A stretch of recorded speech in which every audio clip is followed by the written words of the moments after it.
for the serious gamer. Hey guys, it's Spider by NextGenTactics.com. This is Halo Reach multiplayer team arena. This time doubles. I like doubles. Slayer DMRs on countdown. Slayer. I really like these 2v2 game types or game modes. Well, I think there's only one. There might be one in competitive as well. But this is team arena, and supposedly, and I think from what I've seen, there's a bit more competition in here. Some of the better players like to go in here and you know, the doubles or the 4v4 team Slayer.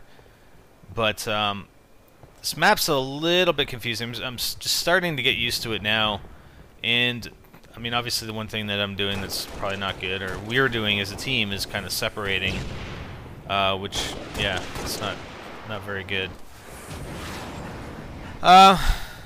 So there are a bunch of these air vents that you can use to move around the map to I have the sword. navigate the levels. Got a sword and a jetpack. Great, so he's got a sword and a jetpack. Okay. Uh-oh. I take it they're coming. And he runs right past the old frag. So I get that guy, but obviously the guy with the sword gets me. But I wanted to make sure, like, I really didn't have anywhere to go, and I wanted to make sure I at least killed the first guy. So I did take him out, but we gotta get that sword back. Or at least just, you know, on this type of map, it's kind of hard in some scenario, you know, in certain spots in the map, to keep your distance from the guy with the sword, especially when he's doing the old commando lunge. Okay, so my teammate's getting shot at. The other guy's down here. Yeah, there he is with the sword. So he takes Big Frizz out, but I managed to take him out, and I got the sword. You don't even need to run around it, just keep it away from it. And I'm not, you know, I kind of put it away. I'm not really used to using the sword, so that's kind of why I put it away. I gotta practice with some of these weapons. I mean, the sword. There's a couple other weapons like the grenade launcher. Gotta practice with that a little bit more, and some of the other weapons, even the concussion rifle. So I mean, he takes me out, and he obviously didn't notice that I had the sword, or dropped it. So that's one thing. You know, even if the guy doesn't have the weapon that, you know, if I kill somebody, or if you kill somebody in close quarters, you know, just have a quick look at what weapons they dropped. Because even you know, I didn't have it equipped at the time as the weapon I was using. I still had it, and I still dropped it. I'm coming towards this. Oh, and that's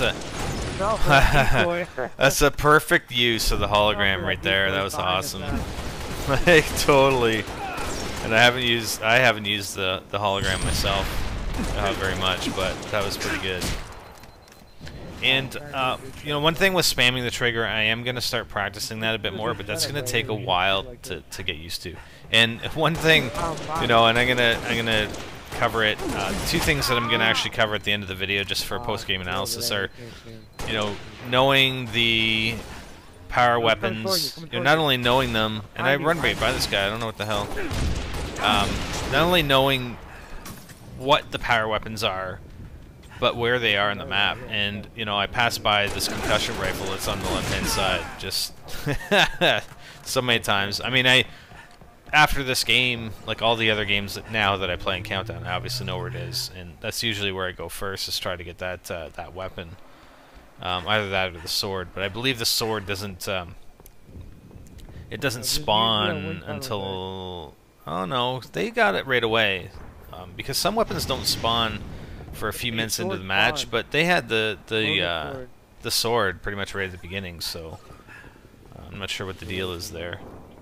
Okay, so we got the sword. And the second thing I'm going to be looking at is melee, because there's certain things that I can be doing, not only doing at all, but there's certain stuff that I can be doing better with my melee, so. Nice. And I eat a frag right there. But, like I said, I really like the Team Arena doubles. I could see playing a lot of this. It's a lot of fun, and you know, you get a good teammate, and you play a lot, and you get to know the maps and map strategies. You know, it's a lot easier coordinating 2 players than it is, you know, 4 or 6 players. And I think it's a lot more fun as well. A little more strategic, I think. Which, again, we're not really doing very well with. We're not sticking together. And that's something I've noticed that I'm kind of failing at doing in a lot of these games. So there's a oh, that's not a decoy. Haha. Ha. Active camo. He just popped the active camo on as I was coming up on him. And he was looking the other way. He obviously wasn't watching his radar, so. I know that. Second floor, you might be coming upstairs. So, I think they both actually switched to active camo. And I have a bit of a hard time dealing with it. You know, you get all those indicators on your radar. So what the hell? So I'm not sure if there are any tricks that you guys know of for trying to figure out where the guy is exactly. But I just find it difficult. So I just most of the time, and oh man, I kind of fail. And that's why I'm going to be reviewing Melee in a post-game analysis. But if you guys have any tips or tricks on the active camo, because it looks to me like you can't even tell if they're above you, below you, you know, on the same level as you. So yeah, usually my tendency is if they have active camo, I just avoid them. And a lot of people will use active camo just to camp, right? Because I mean, if you start moving around, then the enemy's gonna be able to see you. So a lot of them use it to camp, and I'm really not interested in, you know, moving into their camping position because A, they're invisible, B, they probably have a sword or some other, you know, close range weapon, and they're just gonna freaking destroy me. And the thing is, the active camo, it lasts so long. He got active camo, he's got my sword. Like once they activate it, I don't know exactly what the time is, but it lasts longer than any of the other abilities. Okay, so these guys are up top here. Not a very good situation for me. Oh, and I fail with the melee again. Yeah, I should have just basically avoided that scenario. I mean, they had height advantage, which is huge in this game. I mean, you know, their ability to headshot me is so much improved when you're at an elevated position than when you're not. So you definitely want a height advantage, and this map affords you to have, you know, if you want to take the height advantage, take it. Active camo, same spot where you And get up top. Don't stay at the bottom. Coming towards you. Alright, what we got? Oh! Nice. And that's for the win. So 18 kills. It's pretty good. Nice. You killed, man. I have my games. I will be showing you at some point, and hopefully soon, I'm going to show you a game where, you know, I get owned. And I want to review a game like that. And kind of similar to the previous video we did with the capture the flag.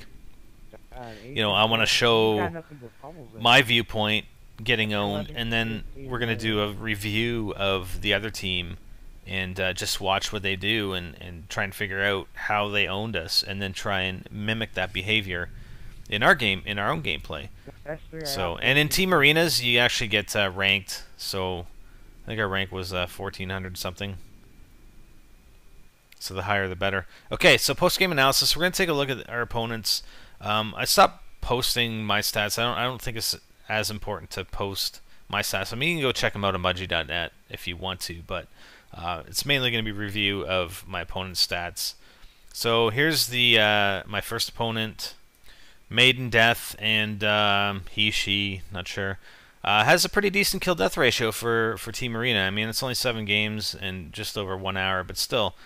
The other guy here, though, 10 spot is, yeah, kind of lacking. 5 hours, 35 games on Team Arenas, and a .59 kill death. So, yeah, not the best ratios. Okay, so we're going to be looking at melee and the power weapons. So, I find a lot of times, like, I'm maybe not judging my distance properly, but really, I think that is the best way, the proper way to perform. You know, if you have somebody up close, and I kind of fail here, so I'm like, no, Spider, you don't have commando, but you want to melee, get their shields down, and then back off and headshot them. Because the problem is, a lot of times you melee each other and you drop each other's shields, and then the other guy can get an easy kill. So here's noticing where the power weapons are. Obviously the concussion rifle on this map is right there, the sword, and I freaking melee again. I mean, I still end up getting them, but again, if you're gonna melee, then headshot them, or if you're at a bit of a distance, get his shields down and then melee for the kill. And I mean, that's really the way you want to do it. Also, one other thing, when people have swords, you can actually melee and block the sword attack. I don't think you can block it completely, but you can block it so that you don't actually die. You take damage. So I got that guy. So again, take down the shields, then melee, or melee to take down the shields, back off, and headshot him. So, I had that guy. I mean, either I killed him or we killed each other. I had him, I just hit it too soon. So, properly, a few things. Properly timing your melee, making sure you're close enough. I got to practice that a little bit because obviously I'm failing sometimes. I mean, a lot of times I'm alright, but sometimes, yeah, I do fail, especially when they're coming at you and then they back off. So you just got to watch for that. Also, melee then headshot. Try not to go in for the second melee attack if at all possible, because if you're hitting each other, you're just going to come in and you're going to hit each other again, and you're just going to kill each other off. So far better off to melee and then back off and headshot, or if they're at a bit of a distance, then just fire as you're moving into them, provided they don't have a close range weapon, like a shotgun or whatever. Move into them and then drop their shields with your weapon, and then melee for the kill.